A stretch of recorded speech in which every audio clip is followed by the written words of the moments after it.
প্রধান উপদেষ্টা ডক্টর মোহাম্মদ ইউনূসের সাথে বিএনপির ভারপ্রাপ্ত চেয়ারম্যান তারেক রহমানের বৈঠক নিয়ে আরও জানাতে লন্ডন থেকে সরাসরি যুক্ত হচ্ছেন যুক্তরাজ্যে বাংলাদেশ হাইকমিশনে নিযুক্ত প্রেস মিনিস্টার আকবর হোসেন। আকবর হোসেন, স্বাগত আপনাকে। জনাব আকবর হোসেন, আমরা জানি যে ডক্টর মোহাম্মদ ইউনূস ও তারেক রহমানের বৈঠকটি ফলপ্রসূ হয়েছে বলে যৌথ প্রেস ব্রিফিংয়ে জানানো হয়েছে। এদিকে এনসিপি কিন্তু বলছে দেশের বিষয়ে বিদেশে বসে সিদ্ধান্ত নেওয়া গণ অভ্যুত্থানের আকাঙ্ক্ষার পরিপন্থী। অন্যদিকে জামায়াত কিন্তু এ বিষয়ে এখনো কোনো প্রতিক্রিয়া জানায়নি। তো এক্ষেত্রে ফেব্রুয়ারিতে নির্বাচন ও অন্যান্য বিষয়ে সব দল কি ঐকমত্যে পৌঁছাবে? আপনার কি মনে হয়? দেখুন, প্রধান উপদেষ্টা অধ্যাপক মোহাম্মদ ইউনূসের সঙ্গে বাংলাদেশের প্রধান রাজনৈতিক দল বিএনপির বৈঠকটি এখানে হয়েছে। বিএনপির যিনি শীর্ষ নেতা তার সঙ্গে বৈঠকটি এখানে হয়েছে। তা আমি অবশ্য শুধু এই বৈঠক সম্পর্কে মন্তব্য করতে পারবো। ঢাকায় কি হচ্ছে বা ঢাকায় অন্যরা কি ধরনের মন্তব্য করছেন সেই বিষয়ে আমি এখনো পর্যন্ত অবগত নই। আমি যতটুকু বুঝতে পারছি, এই বৈঠকটা বাংলাদেশের রাজনীতিতে, বাংলাদেশের পলিটিক্যাল হিস্ট্রিতে খুবই সিগনিফিকেন্ট একটা ঘটনা। সিগনিফিকেন্ট ইন এ সেন্স, আপনারা জানেন 5ই অগস্টে বাংলাদেশে গণ অভ্যুত্থানের প্রেক্ষাপটে যে পরিস্থিতি তৈরি হয়েছে, এর মধ্যে বাংলাদেশে 4 দিন কোনো সরকার ছিল না। সেই প্রেক্ষাপটে অধ্যাপক ইউনূসকে রাষ্ট্রভার গ্রহণ করতে হয়েছিল এবং অধ্যাপক ইউনূস যখন ক্ষমতা গ্রহণ করেন তখন তাকে কিন্তু সব রাজনৈতিক দল আনকন্ডিশনাল সাপোর্ট দিয়েছে এবং বিএনপিও তাদের মধ্যে রয়েছে। এবং বিএনপির ভারপ্রাপ্ত চেয়ারম্যান তারেক রহমান তিনি বারবার আগেও বলেছেন যে অন্তর্বর্তী সরকারকে ব্যর্থ হতে দেওয়া যাবে না।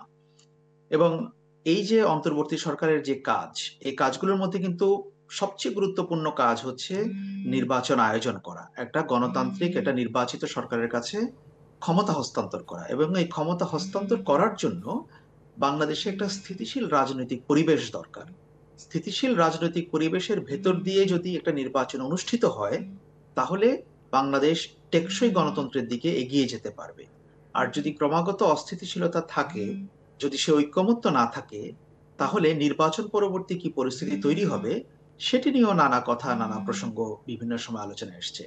এবং আমি যতটুকু বুঝতে পারছি যে প্রধান উপদেষ্টা অধ্যাপক ইউনূস এবং বিএনপির ভারপ্রাপ্ত চেয়ারম্যান জনাব তারেক রহমান, তারা দুজনেই বাংলাদেশের পরিস্থিতি সম্পর্কে অত্যন্ত অবগত এবং তারা দুজনেই চান যে বাংলাদেশে একটা স্থিতিশীল গণতন্ত্রের পথে যাত্রা শুরু করুক এবং বাংলাদেশ এমন একটা দেশ হোক যেখানে আসলে জনগণের ইচ্ছা, জনগণের চাওয়াটাই হবে হচ্ছে ক্ষমতার মূল বিষয়। জি, এটা নিশ্চয়ই। নিয়ে আকবর কিন্তু হোসেন, তাদের এখানে আরো মধ্যে একটি কোনো ব্যাপার জানতে চাই যে বৈঠকটি তো মোটামুটি 1.5 ঘন্টার ছিল। তো এখানে নির্বাচন ছাড়াও নিশ্চয়ই অন্যান্য বিষয় নিয়েও আলোচনা হয়েছে। এ বিষয়ে কোনো তথ্য থাকলে জানাবেন দয়া করে। দেখুন, বৈঠকটি যেহেতু ওয়ান টু ওয়ান হয়েছে দুজনের মধ্যে, সেখানে বিস্তারিত কি আলোচনা হয়েছে এ ব্যাপারে আমরা অবগত নই। যেটা বৈঠক শেষে একটা যৌথ সংবাদ সম্মেলনের মাধ্যমে একটা যৌথ বিবৃতি দেওয়া হয়েছে, এটাই হচ্ছে মূল বিষয়। এবং মানুষের যেহেতু আগ্রহটা হচ্ছে রাজনৈতিক পরিস্থিতি এবং নির্বাচন নিয়ে, সুতরাং এই যে ব্রিফিংটাও কিন্তু সেটার মধ্যেই সীমাবদ্ধ ছিল। এবং নিশ্চয়ই যে অন্তর্বর্তী সরকারের সঙ্গে যদি কোনো বিষয়ে মতপার্থক্য থেকে থাকে বিএনপির, সেই বিষয়গুলো নিশ্চয়ই আলোচনা হয়েছে এবং এগুলোকে কিভাবে অ্যাড্রেস করা যায় সেগুলোর ব্যাপারে কথা হয়েছে। কারণ একটা ডেমোক্রেটিক সোসাইটিতে তো আলোচনার একটা স্পেস থাকতে হবে এবং সেই বিষয়টাই হয়েছে। এবং আপনারা দেখেছেন যে এই বৈঠক শেষে বৈঠকের যে বডি ল্যাঙ্গুয়েজ দুই দুই নেতার মধ্যে, অধ্যাপক ইউনূস এবং জনাব তারেক রহমানের মধ্যে, আপনারা দেখবেন যে খুবই পজিটিভ ল্যাঙ্গুয়েজ, খুবই ইতিবাচক। এবং আমি নিজেও দেখেছি যখন জনাব তারেক রহমান হোটেল ছেড়ে যাচ্ছিলেন এবং অধ্যাপক ইউনূস যখন ওনাকে সি অফ করছিলেন বা যখন গ্রহণ করেছিলেন, অভ্যর্থনা জানাচ্ছিলেন, তখন কিন্তু দুজনের বডি ল্যাঙ্গুয়েজ কিন্তু খুবই পজিটিভ ছিল, খুবই রিল্যাক্সড ছিল। এবং তারা তারা নিজেরা কি বলবেন, কি নিয়ে আলোচনা করবেন এবং কিভাবে বাংলাদেশের স্থিতিশীলতা আনা যায়, এই ব্যাপারটা নিয়ে যে তাদের মধ্যে কোনো দ্বিমত নেই, এই বিষয়টা কিন্তু তাদের বডি ল্যাঙ্গুয়েজে, তাদের এক্সপ্রেশনে যথেষ্ট পরিষ্কার হয়েছে।